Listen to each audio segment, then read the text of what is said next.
SM Store, amanah dalam muamalah.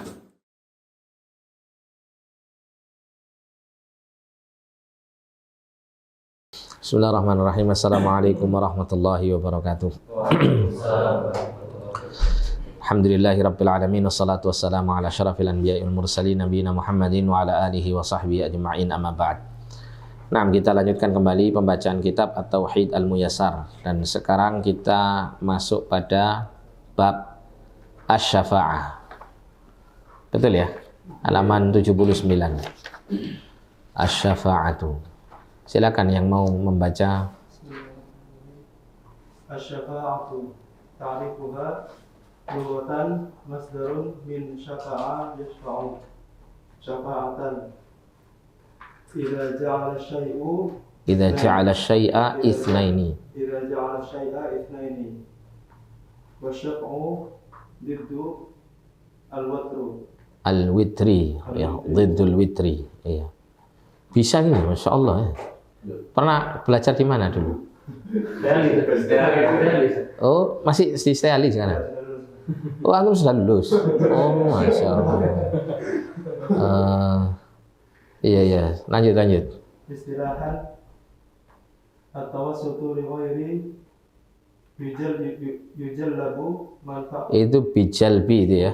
Iya, itu titiknya dekat tapi bukan ya. Bijalbi manfaatin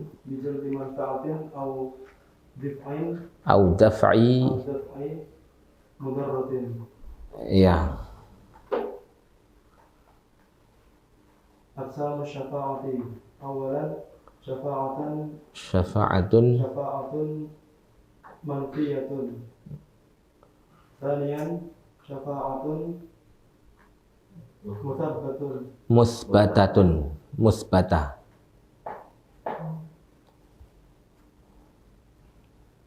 Asy-syafa'atu al-manfiyatu ta'rifuha allati tatlubu min ghairillahi fima la yaqdiru 'alaihi illa Allah.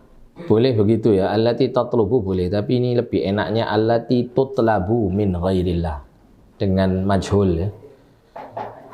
Fi'il majhul. Daliluha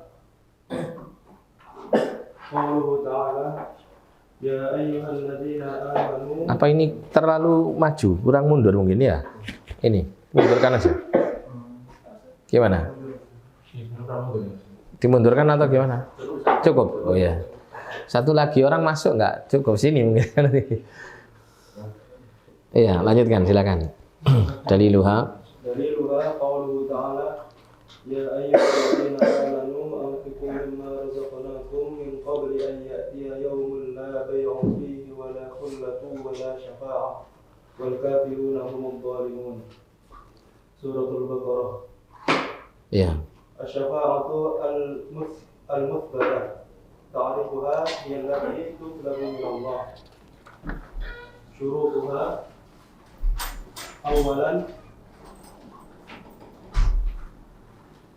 Apa itu kira-kira? Adzina. Bukan. Iya, dari kata adzina, tapi ini masdarnya.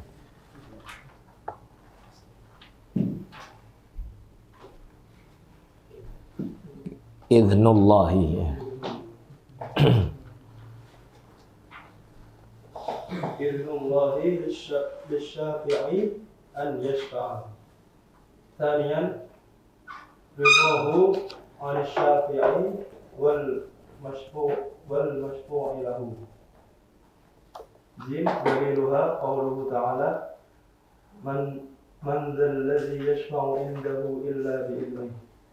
Suratul Baqarah. Wa qauluhu ta'ala wa kam min malakin fis samawati la tughni syafa'atuhum syai'an illa min ba'di an ya'dhana Allahu liman yasha'u wa yarda. Suratul Najm. Hukmu talabis syafa'ati.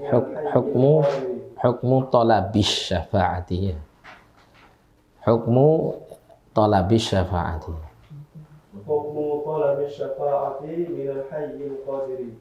Awalan in talabat minhu amran masyru'an aw mubahan Ini pasnya bukan tolabat ya. In tolabta. Ya. Atau bisa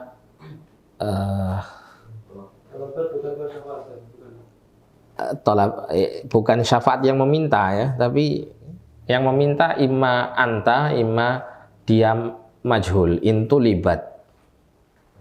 Ya, syafaat yang diminta gitu ya. Syafaat yang diminta.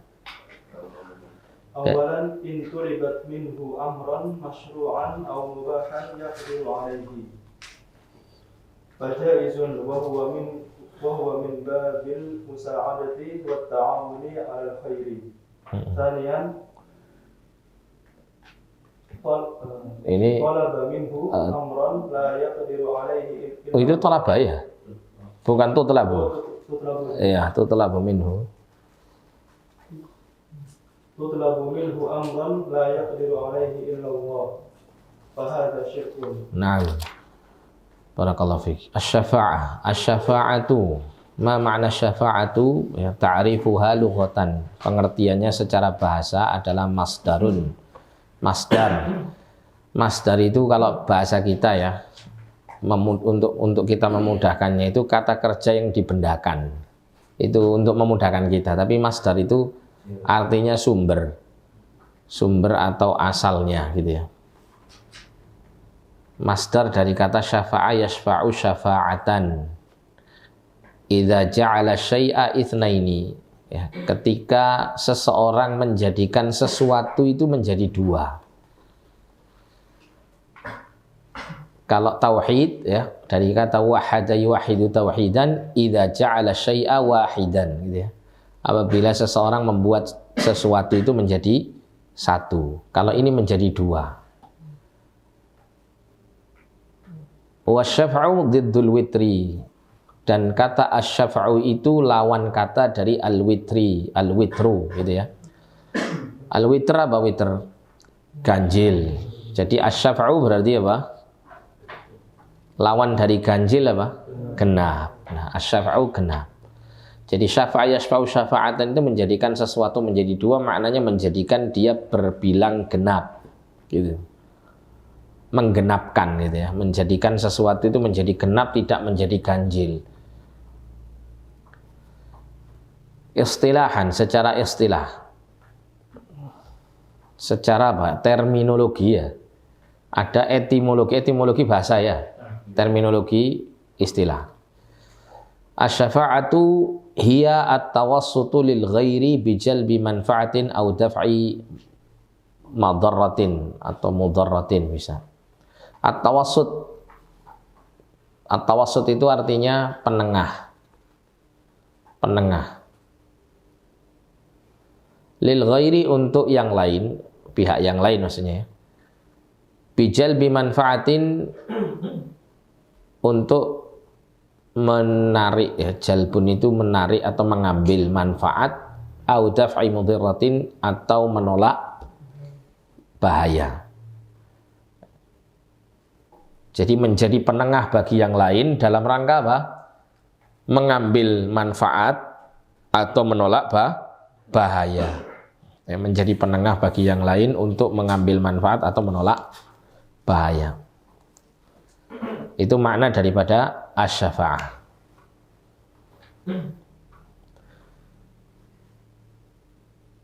Oleh karena itu Rasulullah SAW itu kelak akan diberikan kesempatan oleh Allah untuk memberi asy-syafa'ah.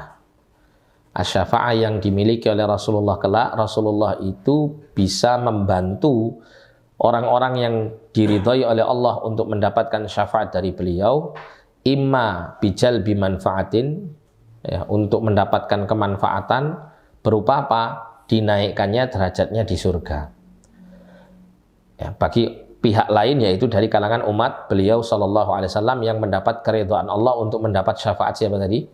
Rasulullah sallallahu alaihi wasallam. Atau melalui syafaat Rasul sallallahu alaihi wasallam umat beliau ini ya tercegah dari mara bahaya, yaitu apa? Tercegah dari azab, tercegah dari azab, sehingga yang seharusnya dia masuk neraka dia tidak jadi masuk neraka. Atau mungkin untuk memperingan azab ya. memperingan azabnya. Atau ketika dia diazab itu tidak berlarut-larut. Dengan syafaat Nabi SAW terangkatlah kondisi dirinya yang sebelumnya diazab, kemudian diselamatkan dari azab tersebut. Nah, ini adalah asy-syafa'ah, gitu ya. Menjadi penengah dia. Bukan dia sendiri yang bisa memberikan itu semuanya, tapi melalui dia kemanfaatan atau kemudharatan itu bisa didapat atau dihilangkan. Bisa dipahami ya? Itu namanya asy-syafa'ah. Nah, siapa yang mendatangkan manfaat dan menghilangkan mara bahaya, yaitu Allah Subhanahu wa taala di sini. Tapi melalui pemberi syafaat inilah seseorang dari pihak yang berharap mendapatkan manfaat atau berharap dihilangkannya mara bahaya itu bisa meraih apa yang diinginkannya dari pihak yang bisa menghilangkan atau mendatangkan manfaat, yaitu Allah Subhanahu wa taala. Makanya disebut tawassut, dia menjadi penengah di sini. Ya, penengah. Naam, aqsamu syafaati, pembagian syafaat yang pertama adalah syafa'atun manfiyatun, syafaat yang ditiadakan. Syafaat yang ditiadakan. Artinya syafaat yang ditiadakan itu, syafaat ini tidak akan pernah bisa terjadi. Yang kedua syafa'atun mutsbatatun, syafaat yang ditetapkan. Maksudnya syafaat ini bisa terjadi nanti dengan izin Allah. Ya pasti nanti akan terjadi.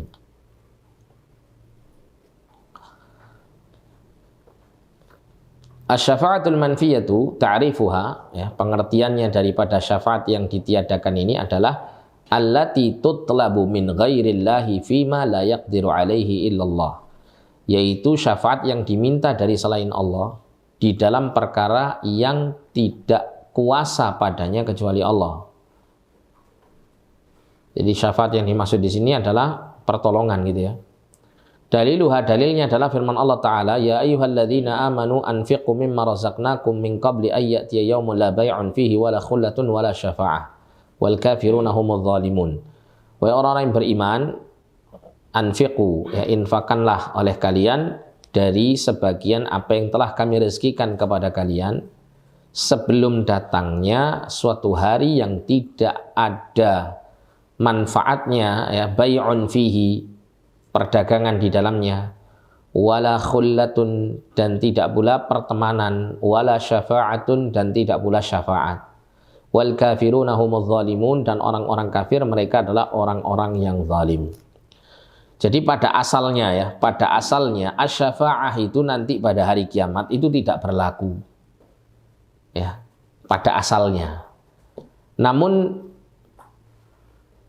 Allah Subhanahu wa taala memilih sebagian dari kalangan hamba-hambanya untuk bisa memberikan syafaat, dan Allah menentukan siapa dari kalangan hamba-hambanya yang bisa mendapatkan kemanfaatan dari syafaat sebagian makhluknya ini. Artinya di sini mengenai urusan syafaat semuanya ada di tangan Allah Subhanahu wa taala. Baik orang yang diizinkan memberi syafaat atau orang yang diridhai untuk mendapatkan syafaatnya, ini semuanya Allah yang menentukannya. Oleh karena itu tidak boleh diminta kepada selain Allah. Kalau misalnya ada orang mengatakan, ya Rasulullah, memohon kepadamu wahai Rasulullah untuk saya digolongkan sebagai golongan dari umatmu yang kelak akan mendapat syafaatmu, maka ini tidak layak untuk disampaikan kepada Rasulullah. Kenapa? Karena Rasulullah tidak memiliki kuasa penuh untuk memilih siapa-siapa yang nanti berhak mendapat syafaat beliau. Sehingga mengenai syafaat itu semuanya adalah di tangan Allah Subhanahu wa taala. Oleh karena itu Allah mengatakan dalam Al-Quran, Qul lillahi syafa'atu jami'ah. Katakan oleh Muhammad, bagi Allah lah ya, syafaat itu semuanya. Hanya bagi Allah sajalah syafaat itu semuanya. Dikatakan di situ lillahi itu diawalkan, baru kemudian asy-syafa'atu jami'ah. Yang seharusnya kalau dari lafadz Arabnya itu asy-syafa'atu jami'an lillahi ta'ala, lillahi gitu ya. Tapi ini dibalik ya. Dibalik yang menunjukkan bahwa ini menghasilkan hukum pembatasan. Katakan Muhammad, hanya milik Allah semata syafaat itu semuanya. Jadi semua urusan syafaat itu di tangan Allah, tidak sedikit pun hamba memiliki kuasa di dalam menentukan dan memberikan syafaat. Lah terus apa gunanya adanya syafaat ini kalau Allah semua yang atur syafaat ini, kan gitu ya? Apa gunanya bagi pemberi syafaat atau bagi orang yang menerima syafaat? Ya. Maka di sini terutama bagi orang yang memberikan syafaat itu, Allah berikan kesempatan mereka untuk memberikan syafaatnya kepada orang yang Allah kehendaki. Itu untuk menunjukkan kemuliaan mereka di hadapan makhluk. Untuk menunjukkan kemuliaan ya, mereka kepada makhluk, ikraman lahu, ya, untuk memuliakannya.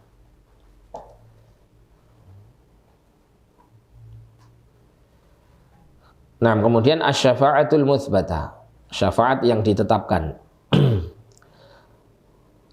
Ta'rifuha, pengertiannya adalah hiyallati tutlabu minallah. Dia adalah syafaat yang diminta dari Allah Subhanahu wa taala. Syurutuha, syarat-syaratnya adalah yang pertama idzunullahi lisyafi'i an yashfa'a. Adanya izin Allah Ta'ala kepada orang yang memberi syafaat untuk memberikan syafaatnya. Adanya izin Allah Ta'ala bagi syafi', bagi pemberi syafaat untuk memberikan syafaatnya.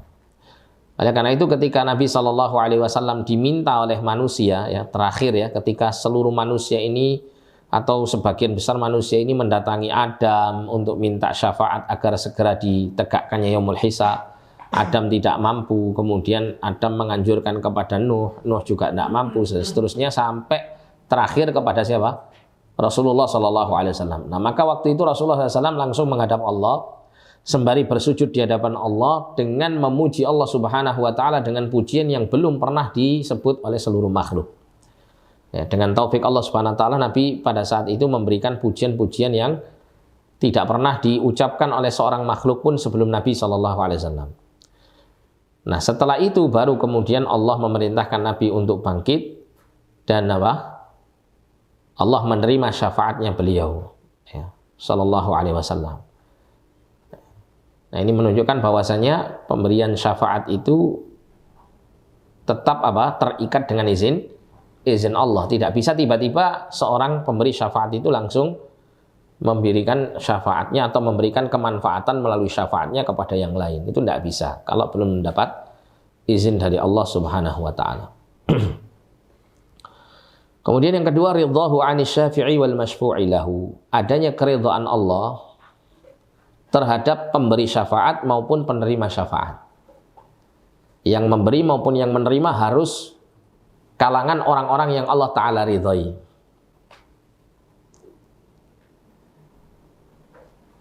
Kalau tidak termasuk kalangan orang yang diridhai oleh Allah, maka tidak akan memperoleh syafaat ini.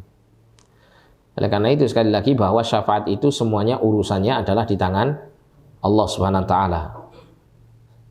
Sehingga yang layak untuk menjadi tujuan dalam meminta syafaat itu adalah Allah Subhanahu wa taala. Ya, seperti misalnya seseorang mengharapkan agar supaya tergolong orang-orang yang nanti mendapat syafaat Nabi SAW. Maka hendaklah dia berdoa memohon kepada Allah, ya Allah jadikan aku termasuk golongan orang yang mendapat syafaat Nabi Muhammad SAW. Itu yang benar. Bukan kemudian seseorang meminta kepada Nabi agar supaya digolongkan sebagai golongan orang yang mendapat syafaat beliau. Itu tidak layak. Dan memang tidak tepat karena Nabi sendiri tidak memiliki kemampuan untuk menentukan siapa-siapa yang layak mendapat syafaat dari beliau. Dan beliau juga tidak memiliki kemandirian untuk memberikan syafaat kepada siapapun yang beliau inginkan sebelum mendapat izin dari Allah Subhanahu wa taala. Ya. Nah, dalilnya qauluhu ta'ala, Allah Ta'ala berfirman, "Man dzalladzi yashfa'u 'indahu illa bi'idznih." Siapakah yang mampu memberikan syafaat di sisi Allah Subhanahu wa taala kecuali dengan izinnya? Jadi tidak ada seorang pun dari hamba-hamba Allah yang mampu memberikan syafaat di sisi Allah kecuali jika Allah telah mengizinkannya. Wa qaulu ta'ala, Allah Ta'ala berfirman, "Wa kam min malakin fis samawati la tughni syafa'atuhum syai'a." illa min ba'di an ya'zanallahu liman yasha'u wa yarda. Dan betapa banyaknya dari kalangan para malaikat di langit, syafaat mereka tidak berguna sedikit pun kecuali min ba'di an ya'zanallah, kecuali setelah Allah memberikan izin liman yasha'u wa yarda, bagi siapapun yang dia kehendaki dan dia ridhai. Jadi butuh izin dan ridha Allah Subhanahu wa taala agar syafaat pemberi syafaat itu terjadi, dan penerima syafaat bisa mendapat manfaat darinya. Hukmu talabi syafaati minal hayyil qadiri, hukum meminta syafaat dari orang yang hidup yang memiliki kemampuan untuk memberikan syafaatnya.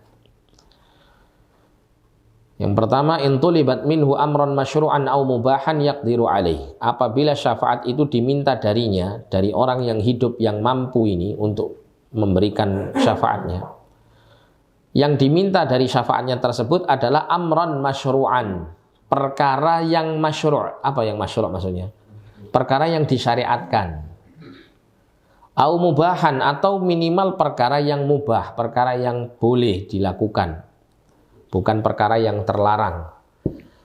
Kemudian yaqdiru alaihi, dia memiliki kemampuan untuk memberikan syafaatnya. Misalnya ada seseorang itu yang dekat dengan orang kaya misalnya gitu ya. Kemudian ada orang miskin mengharapkan dari orang yang dekat dengan orang kaya ini menjadi perantara dia untuk mendapatkan kemanfaatan dari orang yang kaya ini. Nah, maka jika ini adalah dalam perkara-perkara yang mubah atau dalam perkara-perkara yang disyariatkan, maka boleh untuk orang yang dekat dengan orang yang kaya ini memberikan syafaatnya kepada si miskin untuk mendapatkan kemanfaatan dari orang kaya tersebut. Ini boleh kalau dalam perkara yang disyariatkan atau dari perkara yang mubah. Kenapa? Karena dia memiliki kemampuan untuk itu. Melobi orang kaya ini memiliki kemampuan. Dan orang kaya yang dimintai pertolongan ini juga mampu memberikan pertolongan dengan hartanya. Maka yang seperti ini fajaizun, boleh. Wa huwa min babil musa'adati wat ta'awuni 'alal khair, dan ini termasuk dari bab saling tolong-menolong di atas kebaikan. Saling tolong-menolong di atas kebaikan. Atau misalnya ada seseorang yang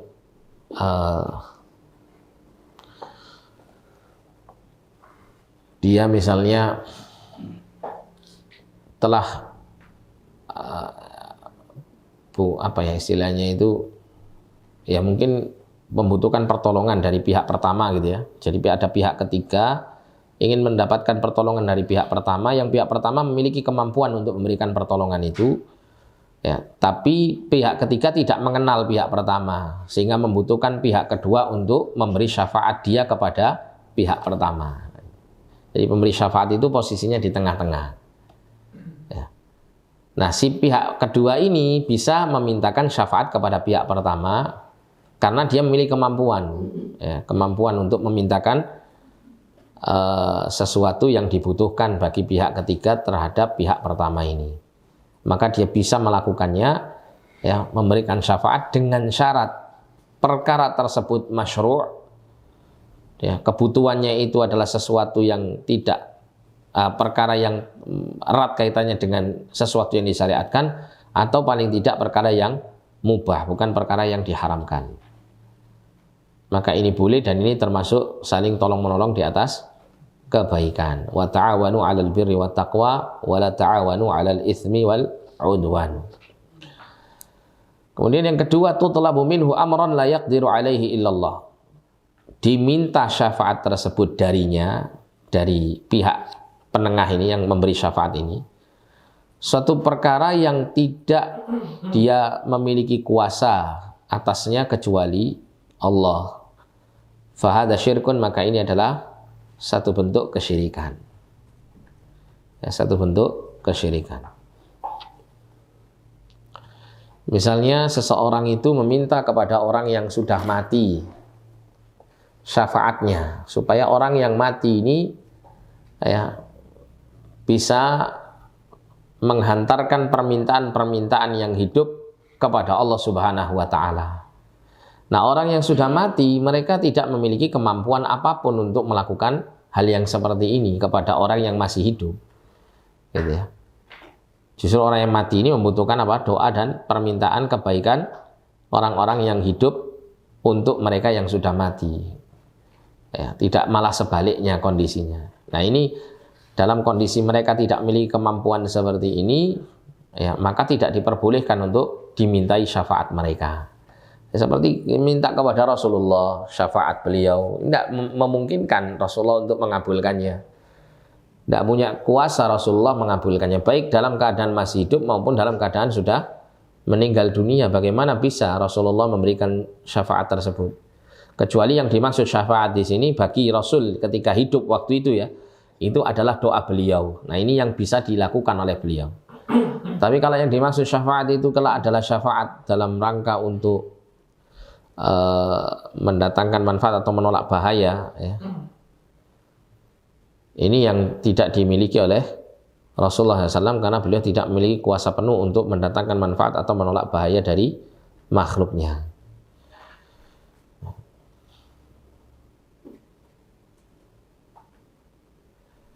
Nah, sampai sini ada pertanyaan? Iya, silakan. Ana mau tanya, ini apakah ada persamaan antara tawasul dan syafaat ini? Karena dari penjelasannya mirip karena mirip, iya. tawasul. Iya, sama-sama at-tawassut, dia sebagai penengah. Cuman kalau tawassul itu lebih pada sesuatu yang bersifat umum, baik itu pihak manusia gitu yang dimintai sebagai sarana atau dengan amal soleh. Kalau syafaat khusus orang, ya, kalau syafaat ini khusus manusia, orang yang bisa memberikan syafaatnya.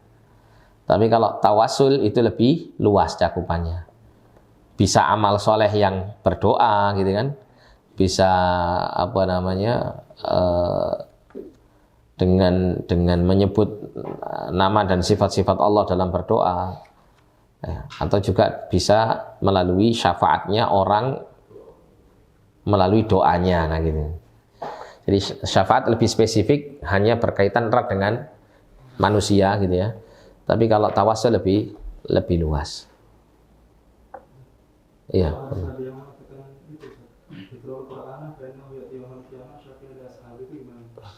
Apa termasuk yang ini? Termasuk dari Allah yang ba'di ayatin Allah.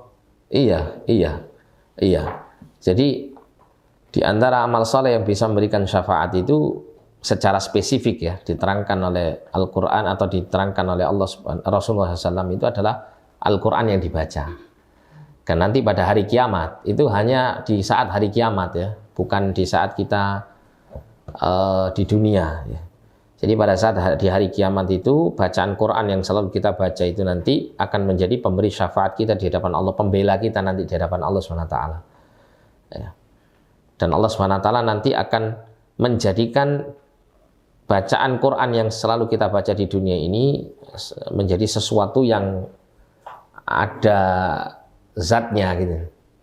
Seperti contoh di dalam fadilah surat Al-Baqarah dan Ali Imran itu kan diterangkan Nabi SAW bahwa nanti kedua surat itu akan datang memberikan syafaat bagi orang yang senantiasa membacanya seperti ghamamatan, seperti awan yang mendung yang gelap datang gitu ya, atau seperti burung-burung yang banyak sekali yang terbang ya, yang berkumpul terbang sehingga bisa mendatangi dan menaungi orang yang membacanya di hari kiamat nanti.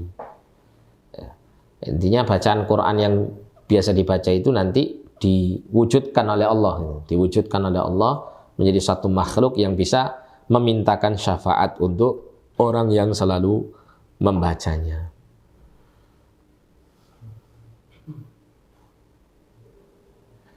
Tapi secara umum syafaat itu berkaitan dengan orang, lebih banyak berkaitan dengan orang. Adapun kalau tawassul itu bisa melalui yang lainnya, melalui amal soleh, melalui memuji Allah SWT dan semacamnya.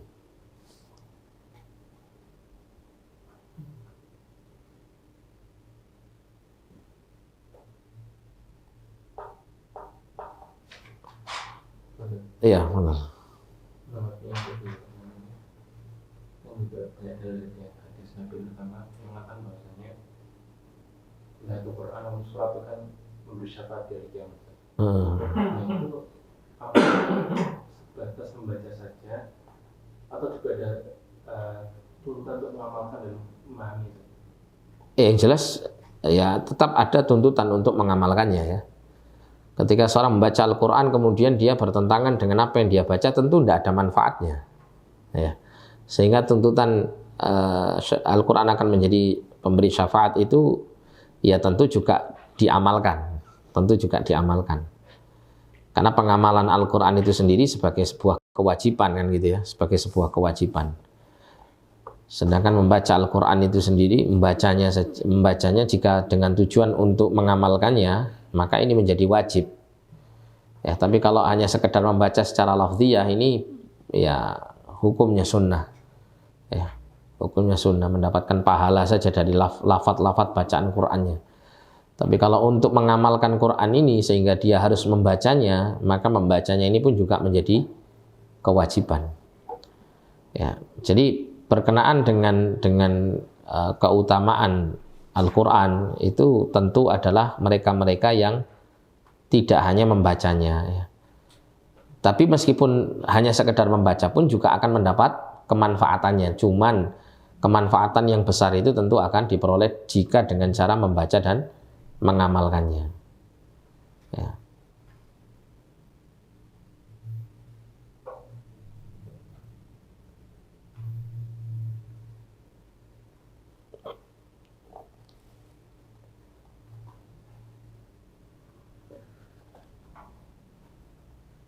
Karena begini, kalau Nabi mengatakan kan, Iqra'ul Qur'an fa innahu ya'ti yaumal qiyamati syafi'an li ashabi. Bacalah oleh kalian Al-Qur'an karena nanti pada hari kiamat dia akan datang dengan menjadi pemberi syafaat bagi orang yang li ashabihi, bagi sahibul Qur'an.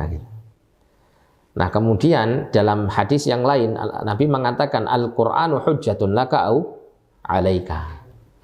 Jadi nggak mungkin bertentangan. Misalnya gini, ada orang membaca Quran, tapi pengamalan kehidupan sehari-harinya bertentangan dengan Al-Quran. Maka nanti Quran ini akan memberi syafaat, ataukah justru Quran ini menjadi hujjatun alaihi, menjadi hujjah yang akan menjerumuskan dia, menuntut dia untuk masuk ke dalam neraka. Ya, begitu. Bisa dipahami ya. Sehingga sepaket, artinya kalau orang membaca Al-Quran maka dia dituntut untuk mengamalkannya, itu sepaket itu. Kalau ingin mendapatkan syafaat melalui Al-Quranul Karim, maka dia harus tidak hanya membacanya tapi juga dia mengamalkannya ya, juga harus mengamalkannya. Nah, untuk sampai kepada pengamalan yang baik tentu melalui membaca dulu kan gitu ya, membaca dan mempelajarinya. Sehingga kata-kata sahibul Quran itu adalah orang yang senantiasa berinteraksi dengan Quran, baik membaca, mentadaburi atau mempelajarinya, kemudian mengamalkannya. Itu namanya sahibul Quran. Ya. Jadi sahibul Quran itu tidak disyaratkan untuk menghafal semua Al-Quran, enggak. Bukan begitu.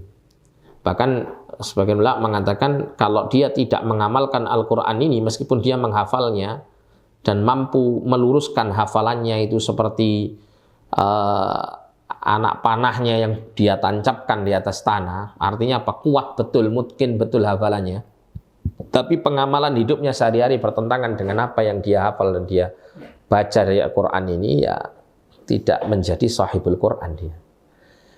Itu yang diterangkan oleh Ibnul Qayyim ketika menjelaskan apa yang dimaksud dengan sahibul Quran.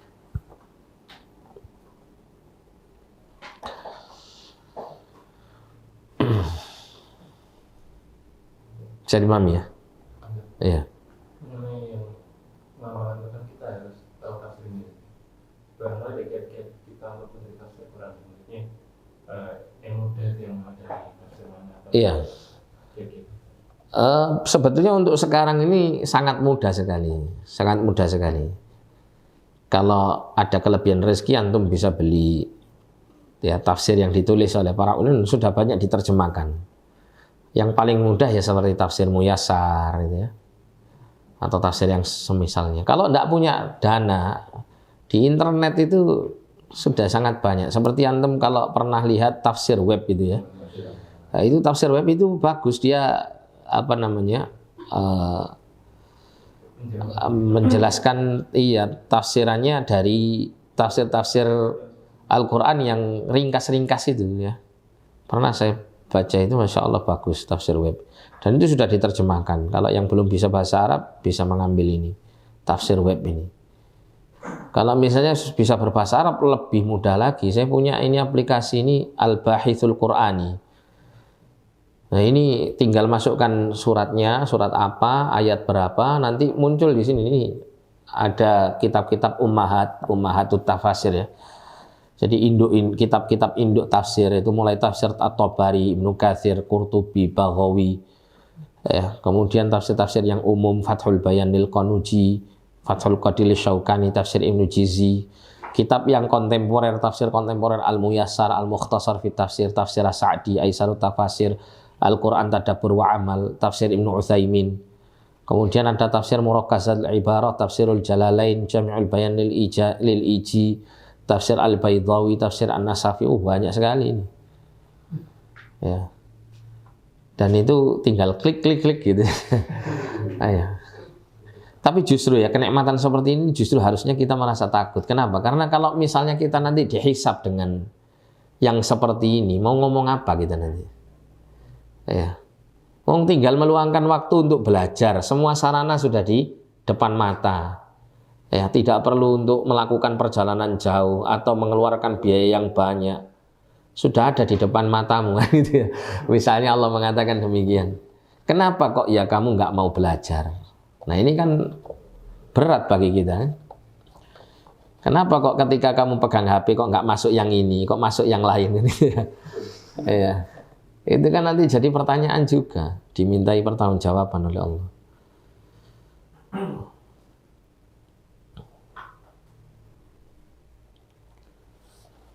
Nah ini diantara ya tafsir-tafsir yang bisa. Sekarang Ustadz Firanda kalau tidak salah juga punya ini ya, Quran Tadabbur ya. Saya belum tahu itu modelnya. Bagus ya. Aplikasi ya. Itu kan juga Masya Allah. Tinggal mau tadabbur apa enggak gitu kan. Ya.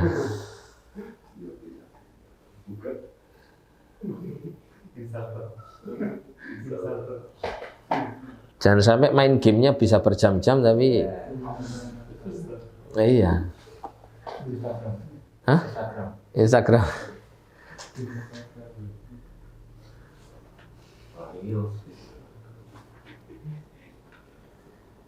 Nah, ada pertanyaan yang lain? Iya, Fadhil. Manfaat dari syafaat tadi apa selain ringankan azab? Iya, banyak ya. Seperti kalau orang mendapatkan syafaat itu kan, kalau misal sesuai dengan kondisinya. Kalau orang itu kondisinya adalah orang yang disiksa, maka melalui syafaat itu bisa dia dikeluarkan dari siksa itu, terbebas gitu ya. Yang berikutnya bisa jadi hanya sekedar meringankan saja. Seperti kalau meringankan ini contohnya seperti Abu Thalib, paman Nabi itu. Allah Subhanahu wa taala memberikan kekhususan untuk Nabi Muhammad SAW, memberikan syafaat kepada pamannya yang kafir ini, Abu Thalib ini. Tapi syafaat yang bagaimana? Hanya bisa memberikan syafaat untuk meringankan siksaan Abu Thalib, tapi tidak bisa mengentaskan dia dari siksa neraka. Sehingga Nabi menjelaskan ketika Nabi memberikan syafaat itu nanti siksaan yang dirasakan oleh Abu Thalib itu siksaan paling ringan, yaitu ketika menginjak bara api di neraka itu nanti otaknya mendidih. Itu paling ringan, ya Allah. Paling ringan itu ya. Nauzubillah minan nar ya. Jadi itu paling ringan. Adapun yang untuk orang-orang beriman, bisa jadi dengan syafaat beliau itu orang yang masuk neraka itu segera dikeluarkan darinya. Ada juga orang yang seharusnya dia masuk neraka, sebelum dia masuk neraka itu mendapatkan syafaat sehingga dia tidak jadi masuk neraka. Yang harusnya dia masuk neraka tidak jadi karena ada syafaat. Ada orang yang tidak masuk neraka, dia berhak masuk surga. Tapi melalui syafaat Nabi ini atau syafaat yang lain, dia mendapatkan apa? Kedudukan surga yang levelnya lebih tinggi. Yang tidak seharusnya dia dapatkan dengan melalui syafaat, dia mendapatkannya lebih tinggi. Nah, itu diantara nikmat-nikmat yang Allah berikan melalui syafaat orang-orang yang Allah muliakan dengan izin mereka memberikan syafaat tersebut.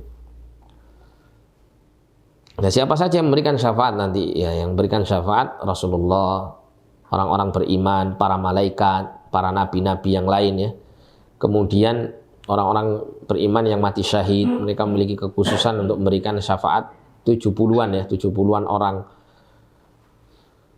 Kemudian terakhir Allah yang memberikan syafaat. Ya, terakhir Allah SWT yang memberikan syafaat kepada hamba-hambanya.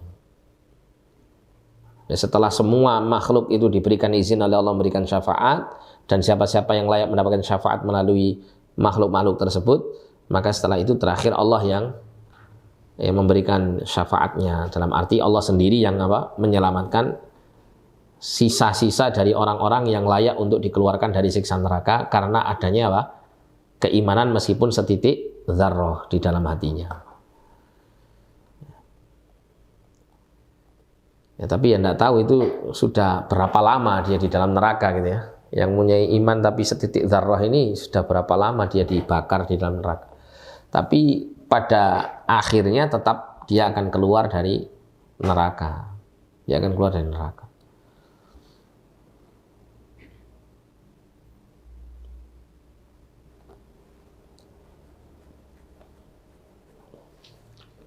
Iya. Syafaat ini kan kita kan juga bisa memberikan syafaat kepada orang lain juga kan. Ya kalau diizinkan Allah. Ya, diizinkan Allah ya. Apakah itu bisa katakanlah kita sudah diberikan Allah itu suatu nikmat surga sudah saja. Terus kita diberikan Allah kesempatan memberikan syafaat kepada orang lain yang sudah masuk neraka itu. Apakah kenikmatan yang seharusnya kita dapat surga firdaus tadi setelah kita memberikan syafaat kepada turun orang, gitu? Apakah turun? Enggak ada turun itu. Orang itu kalau sudah dimasukkan surga dengan level yang tinggi itu tidak mungkin diturunkan sama Allah. Yang memungkinkan itu orang masuk surga di level rendah dinaikkan sama Allah, itu yang memungkinkan. Makanya kalau antum baca di dalam Quran itu contoh surat apa ya, itu yang wattaba'athum dzurriyyatuhum gitu lah. Saya carikan dulu. Surat Fatir apa ya? Surat At-Tur ya mungkin ya. Ada 2 surat kok itu. Ini.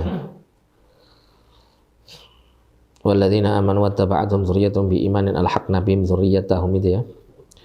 Surat At-Tur ya 21 ayat surat At-Tur ayat 21. Terus di surat apa itu yang satunya itu? Yang itu loh, yang malaikat pemikul arsy Allah itu loh.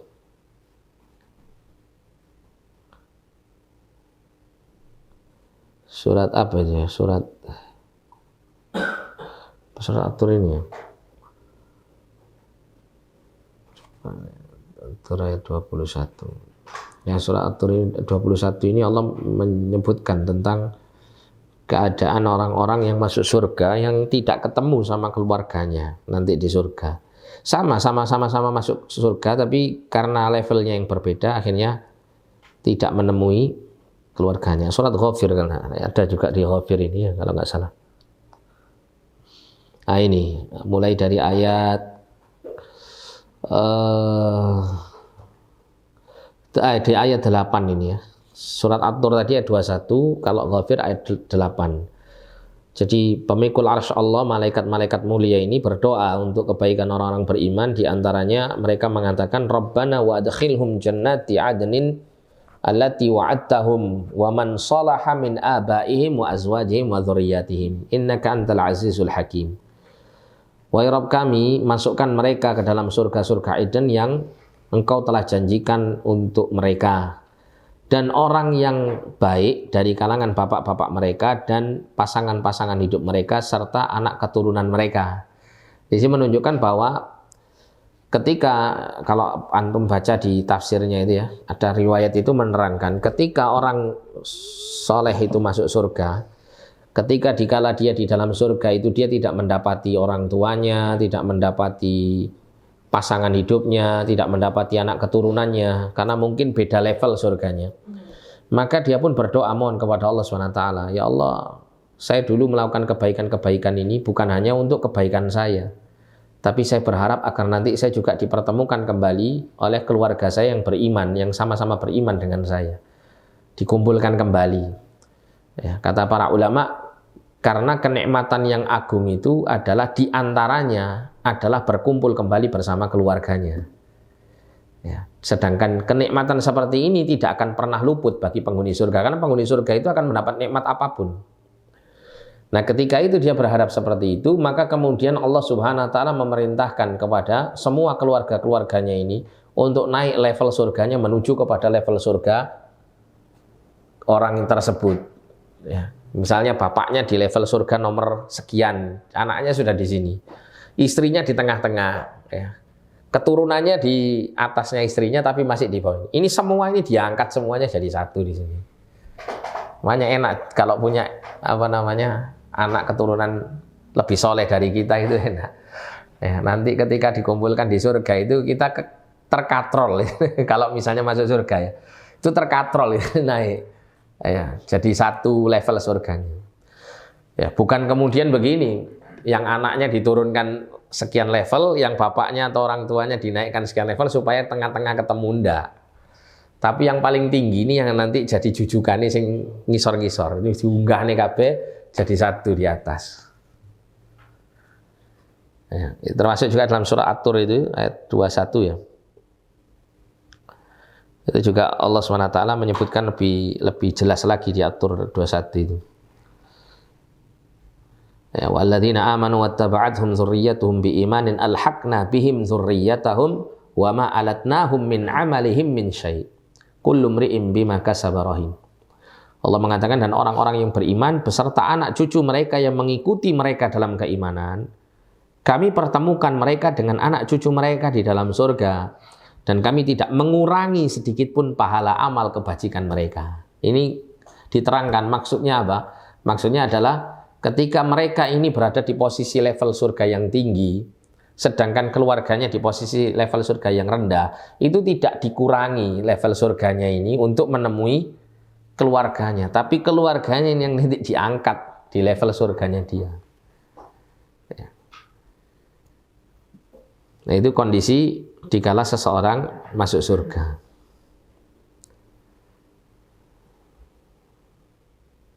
Nah, cuman sekarang mikirnya, yo bocaran nih sebelum surga ini, itu ya.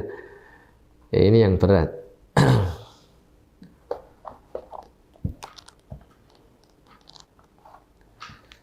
Jadi nggak berkurang ya, Mas ya.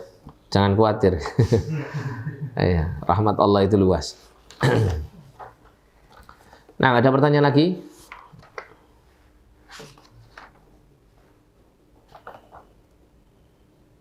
Kalau tidak ada, kita cukupkan sampai sini ya. Insya Allah untuk pertemuan berikut, oh ya, saya insya Allah ya, insya Allah mudah-mudahan Allah memudahkan. Hari Kamis besok itu saya umroh, jadi hari Jumatnya saya tidak bisa hadir, saya mohon izin ya. Sampai berapa? 9 hari itu berarti kalau Kamis depan itu dihitung 1 hari ya, Kamis, Jumat, Sabtu, Minggu. Jumat ya, nah, mungkin Jumat itu 2 Jumat saya mungkin ya, 2 Jumat tidak bisa hadir.